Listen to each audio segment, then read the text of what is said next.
Let's take a look at these 14-day challengers. And so for those watching on Instagram and those watching on TikTok and those watching on YouTube, you may not know what the 14-day challenge is. So the 14-day challenge is drawing a face for 14 days. It could be spaced apart. It doesn't have to be 14 days in a row. And the idea is that you're drawing the same exact face, but the key thing here is to get critique.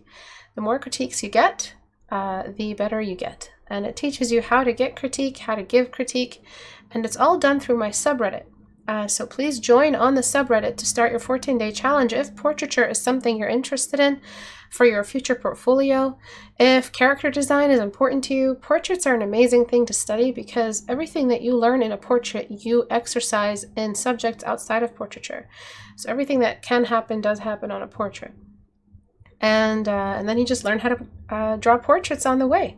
So you learn all these forms, and you learn how to be an amazing character artist because you learn about expressions, gender differences, beauty, and age differences, all of it. It can be done over several months as long as you continue it, as long as you're getting those critiques. All right, and it's going to be a nice vertical canvas to accommodate for the vertical portrait.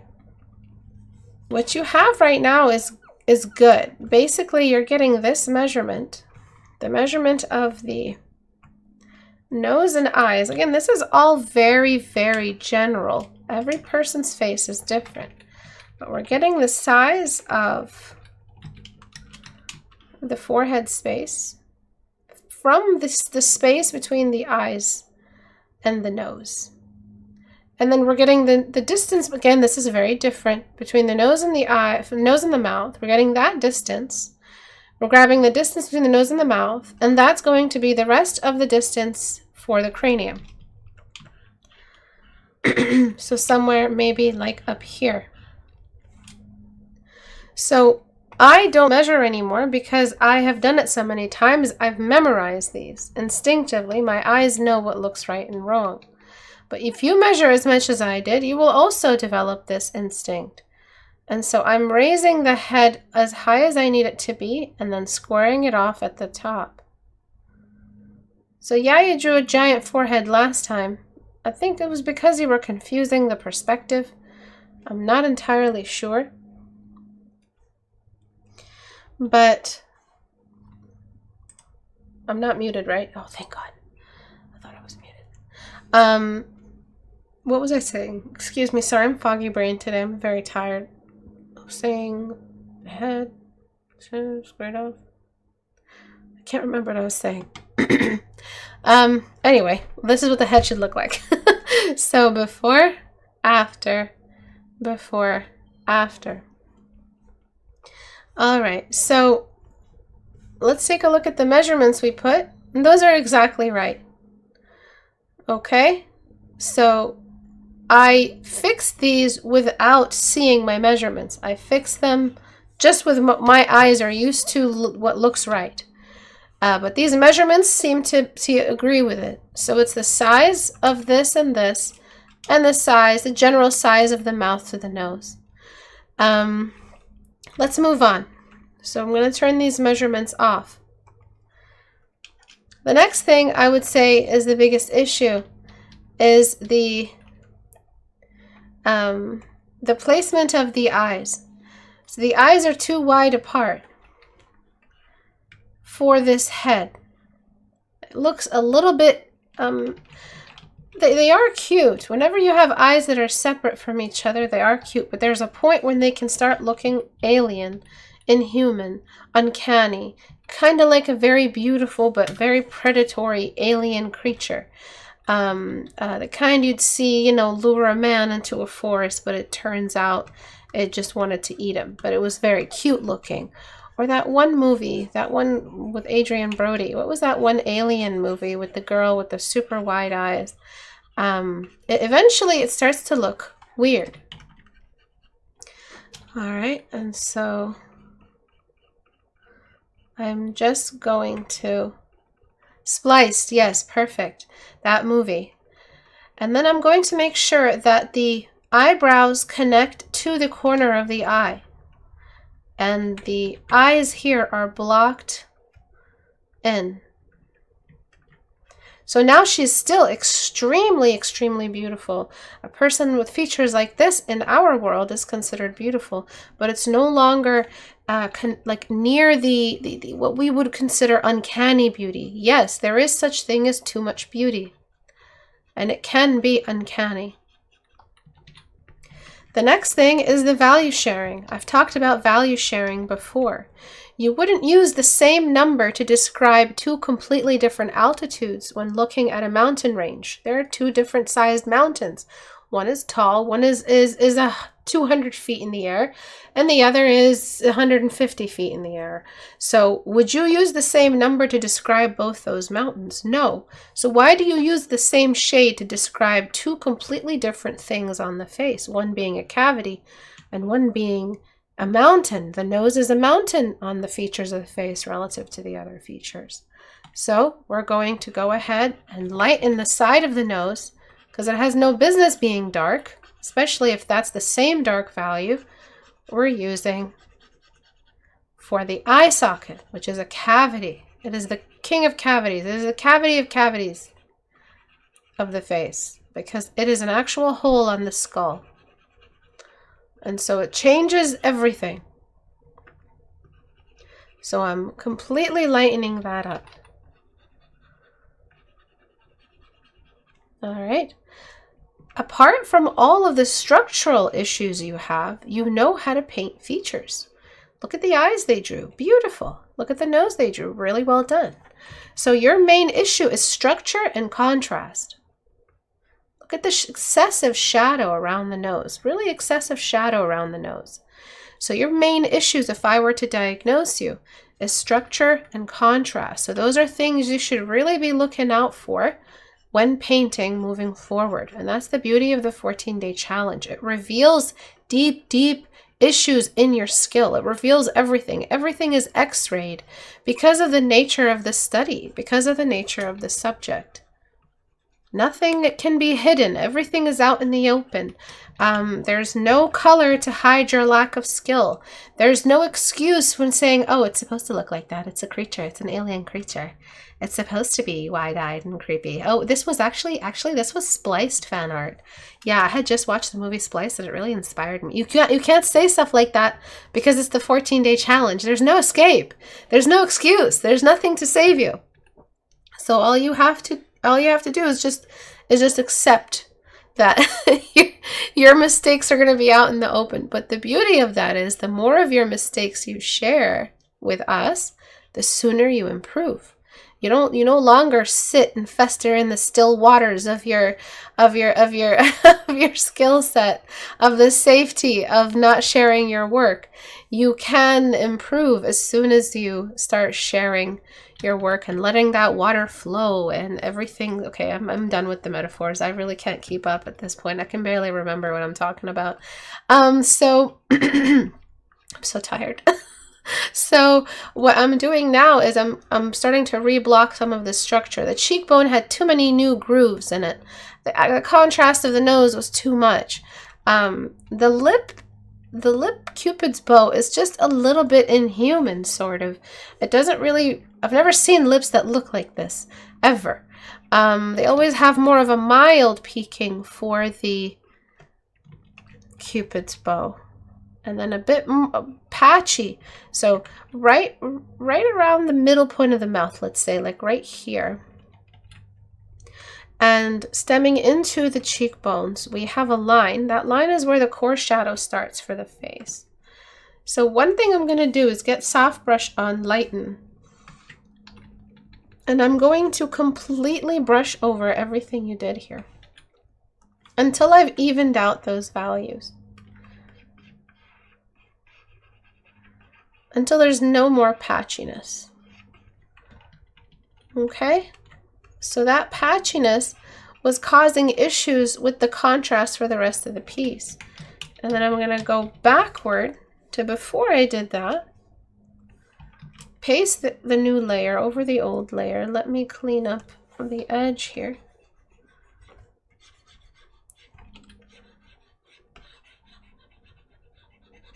Okay, so I've got 2 layers now. I've got the lightened one and the darkened one. I've got the lighter one and the darkened one. And what I'm going to do is get soft brush and just delete only at the dark spots. Those are the only excessive contrast points you need. We have the core shadow. You can see it. It's right there. I'm going to add a little bit more to it and a little bit more to the highlight in a little bit. And I'm going to delete a little bit of the line of the overlap of the lips. So you can see how much overworking you guys do when you draw. You guys love outline, and so there's always a little bit of outline left. Even if it's done with soft brush, there's always a little bit of outline left. And I'm adding a little bit of shadow under the lip, and that's it. That's all we needed. It was too muddy, too much shadow used in areas it really didn't need it. And so now I'm just going to blend.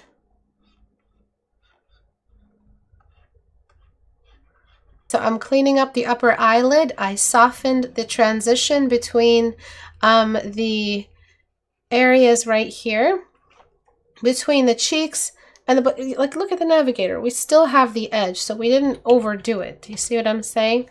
So I'm going to add a little bit more highlight just up here. I'm noticing some asymmetry.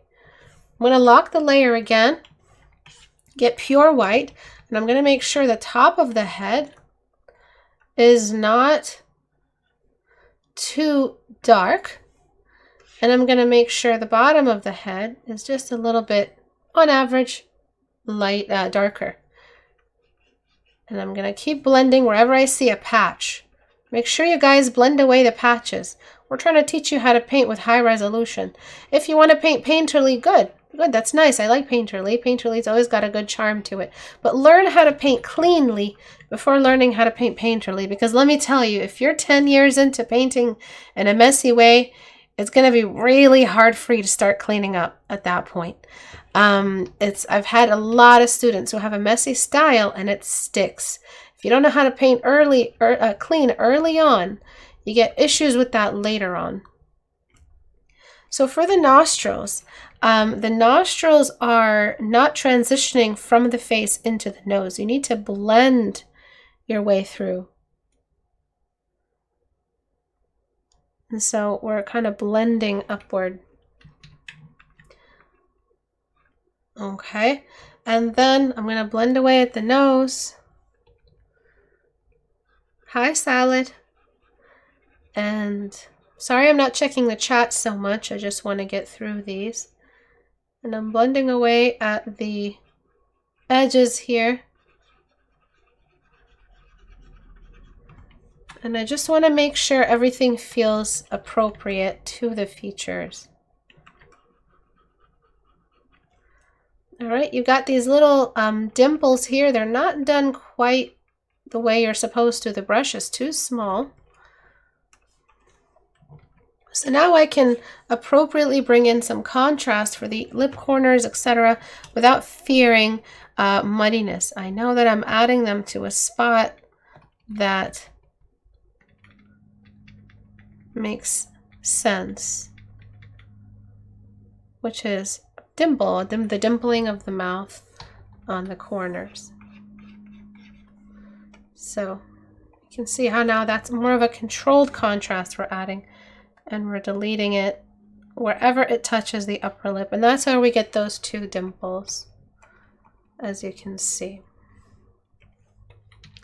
For the eyebrows, so her general features are good, but I feel like her face is too wide, too square, to feel like it's, I mean, I've seen faces this square, but faces this square, they have a jawline that is very, very prominent, almost like it doesn't match the face.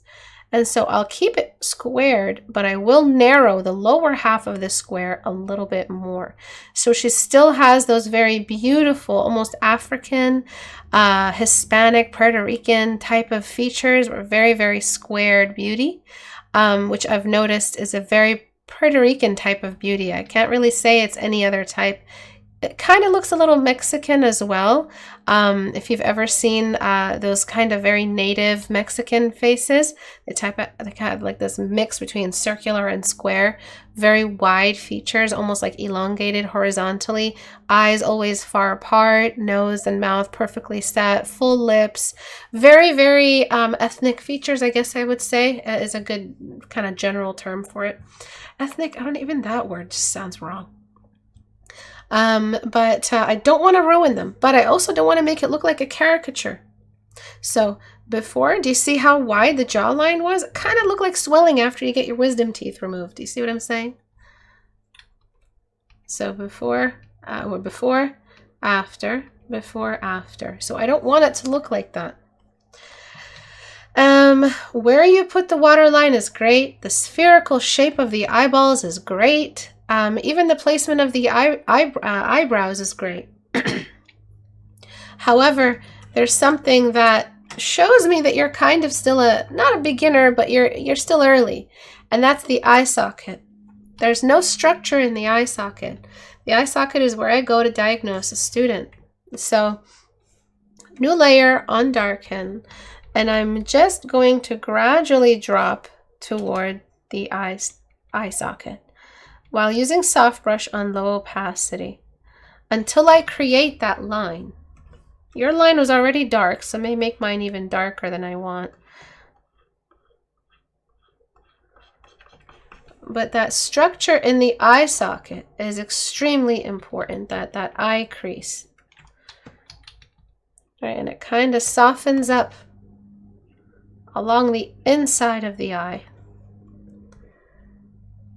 And I'm merging that down. I'm only going to do one eye so you guys can see. Actually, I may do two because it might end up being a reel. And I'm just blending this out. And I also don't want the upper eyelids to be too bright now that I even their value. And I'm going to make the eyeball brighter wherever it sticks its belly out. It's Santa belly. You know, Santa's got he's got a big belly. So wherever his belly sticks up furthest like that, like that's where he gets the most light. So just like that. See, I have to say Santa because I can't say like a fat actor or something like that. Or, you know, this fat guy, right? Because then I get in trouble. So I have to say Santa. He belongs to no one. Big bowl of jelly, yeah. And I'm just blending that out and adding a little bit more. So, some issues with the eye. You outlined everything. Why? You didn't need to. So you could keep some of these lines, but just soften them so they feel more like transitions in skin or flesh, stuff like that, and soften them up. But you outlined everything, and so it flattened the eye. I'm going to add a darker value for the outside of the lashes and a little bit of darkness on the inner corner. And less shadow on the lower eyelid so that we have that pronounced kind of bulge of the lower eyelid so it feels more realistic. More white in the waterline wherever it sticks out. More highlight on only the top middle portion of the eyeball, of the eyelid. A little bit under the eyebrow. And then a little bit on the nose tip. A little bit on the Cupid's bow. On the lip. And on the chin. I don't want to do the chin with a soft brush. I kind of want to do it with a blocking brush because it gives me that bumpy texture of the chin. Soft brush is just too soft sometimes. And still I feel like the nose is a bit muddy. It feels like the nose is a different complexion than the rest of the face. So what I could do is on a new layer, take the base tone, the mid-tone right here, put it on lighten, throw it over the entire nose, and delete only at where I know I have shadows. This is how I correct my own contrast in my paintings. Just a new layer on lighten and just experiment with deleting until I feel like I have what I need and none of the extra anxiety contrast, we call it. So what do you think I mean when I say anxiety contrast? Can anyone answer? What is anxiety contrast? So before, after. So a little bit less contrast, more of a unified look to the face. I'm going to add some of that pocket shadow that sits underneath the lower lip, just there. And believe me, all of the critiques that you get on the subreddit are really good. All of them are great. And the people who are active on it, their critiques are fantastic. I'm so proud. So some of the things they do, because they critiqued it, I don't bother critiquing it because they did so much better than I would, or they really saw some things right away. So remember that just because I didn't critique your work doesn't mean you're not going to get a good critique, or a critique period. You will get one.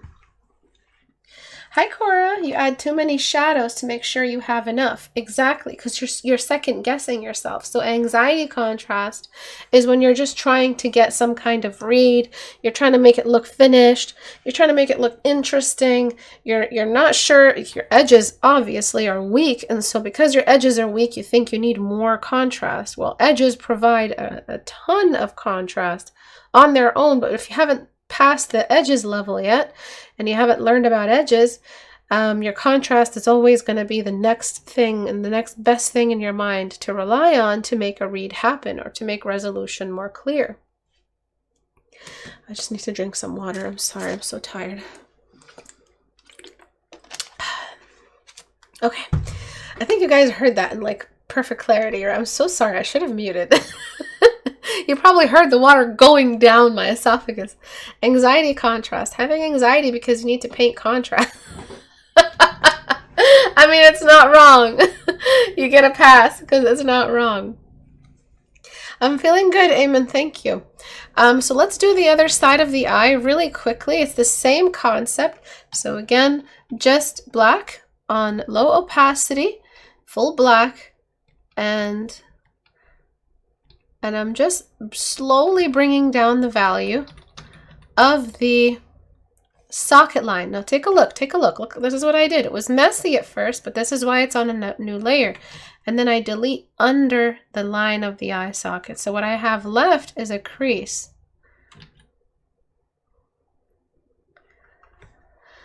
Okay, so just like that. And then I merge that down. And then I have a soft brush. And again, I'm slowly climbing the brow bone upward until I get to enough highlight, and I deleted the brow bone a little bit. I add a little bit more highlight on the ball of the eye, wherever it sticks out, its belly the most. I get lighten and clear up the value that you use to outline the inner corner, and I use a big brush instead of a little brush to sculpt out the inner corner of the eye.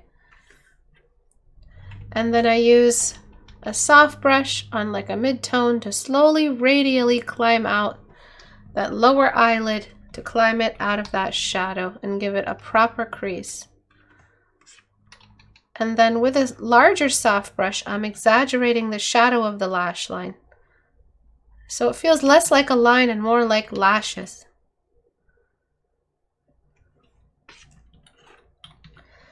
And then I'm going to add that highlight of the waterline wherever it sticks out the furthest. And then just gently blend away some of these edges which feel a little bit artificial and very, very sharp for a face. So the edges of the corner of the eye, etc. I'm getting pure black on my pencil brush and painting the outside of the lashes just like this. All right, and then I'm just adding some finishing touches for all those dark spots around the face. Pure black for the nose. Oh, thank you. Abu is doing much better. Thank you. It's a very symmetrical face. Yes, it is. I have a feeling it was doubled, like it was flipped, but that's okay as well. If you feel like painting a face is too much of a commitment to paint both sides and you just want to get one done, you can flip, but it's good to exercise your eyes a little bit. It's good to exercise your ability to manage symmetry. So try not to flip the canvas just to get the other side. Though I understand the appeal, since it just takes away a lot of the anxiety. And sometimes we draw just to feel okay, just to feel better. And we're over here, you know, working with all these strict rules and dealing with low skill sometimes, and it just frustrates us. So we just want to flip the canvas and get it over with and see what our half face looks like as a whole face. But do practice it. It does make it look charming. And let me tell you something. People know when something is too symmetrical. Too symmetrical is also really weird because it has a bit of an uncanny look to it. So if you are flipping the canvas, you are running the risk of painting an uncanny portrait that just feels wrong to the viewer. They're just not sure why. Natural faces, even faces that are so beautiful and everyone talks about, oh, look how beautiful this actress is, etc., are asymmetrical. Asymmetry is beauty. So I'm just going to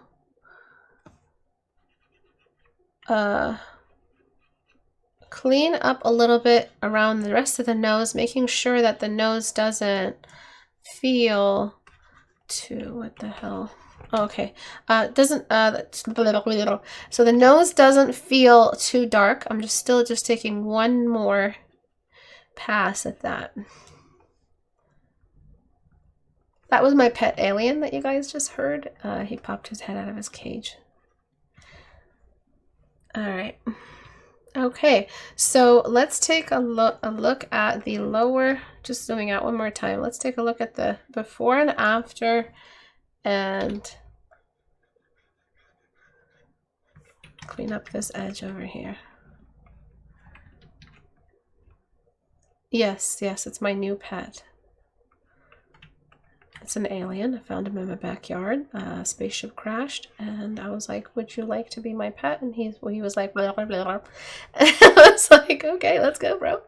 And I named him Daniel. Daniel the alien. Actually, no, I named him Agamemnon. I have to just do one more thing, which is brighten the background a touch, just so it doesn't feel too clear. Okay, so your dog's name is Jeff? That's a really good name for a dog. Jeff, get over here.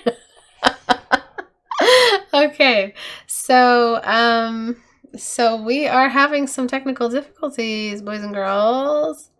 I did it. I did too. Really? I painted that much? Really? Come on. So let me see what I can do. Image size. I really messed up, didn't I? Image size 2000.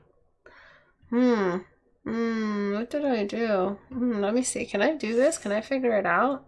So this one, image size, this is the 2842 is the vertical. So I never changed the vertical. I never cropped that. So maybe image size.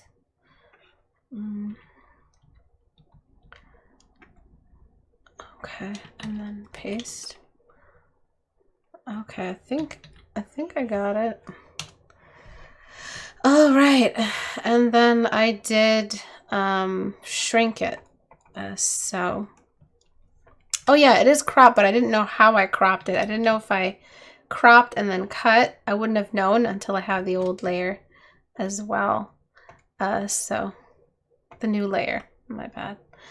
So I would like to do something where we at least get an overlap so you can see the changes in scale. So when we look at the way you painted the head, we can see obviously there's a scale change in the head, but we can also see the way that it looked a little bit alien-like, not really human, especially in the extension or width of the eyes, especially in the width of the eyes.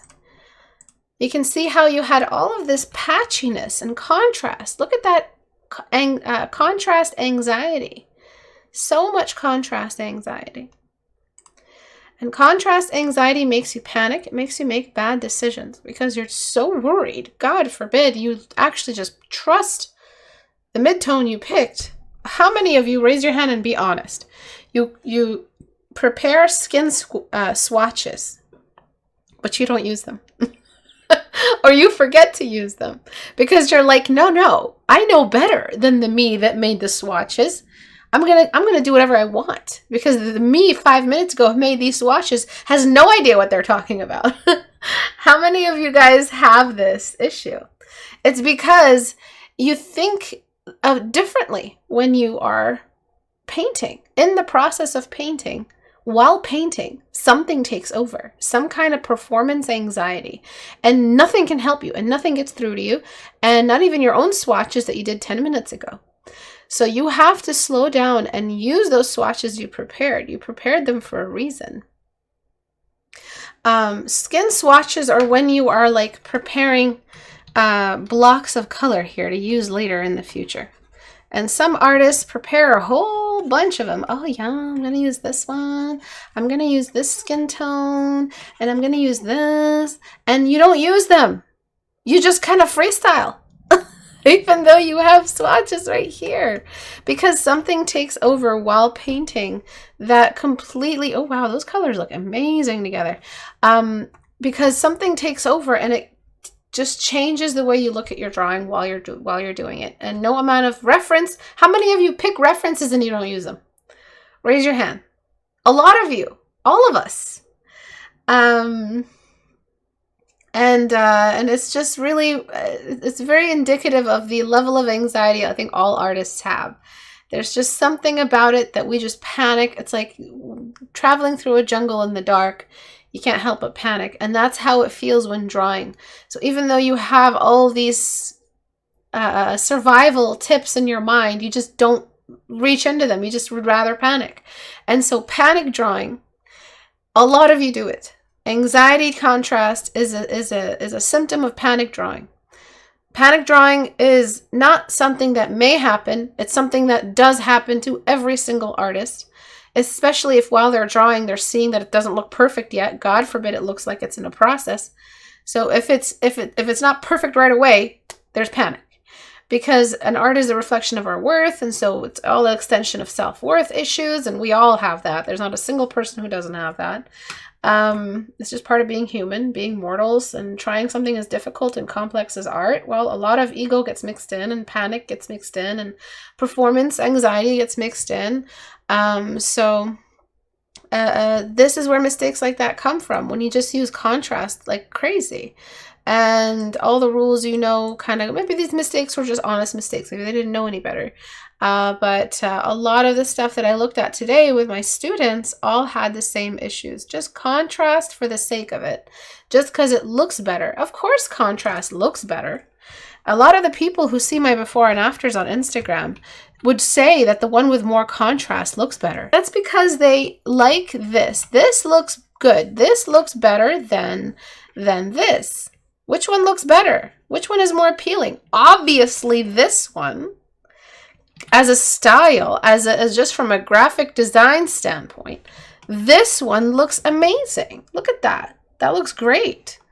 But in art, this is the killer of your drawings. This kills your art. This brings your art to life. Because white and black, there's no color that you can use in black and no color that you can use in white. These are all combustion insanity colors. These colors are digital colors. They're artificial. All the best colors live in the grays. Monkey brain, the stuff that we have that we know looks pretty. We just don't know why we like it. But before, after, the 14-day challenge is open to all. The 14-day challenge is free.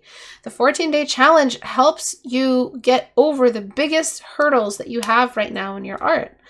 Any fundamental you're having issues with, there are people to critique you. The 14-day challenge helps you learn how to take critique and give critique. All you have to do is go to istebrak.com, click on the subreddit icon right here. That'll take you to my subreddit. It's very active, And if you want my masterclass, my masterclass is basically built to help you with your 14-day challenge. I teach you everything, every brushstroke everywhere. It comes with notes. It comes with 3 different videos, or 2 different videos, I think. It's been a while since I looked into it.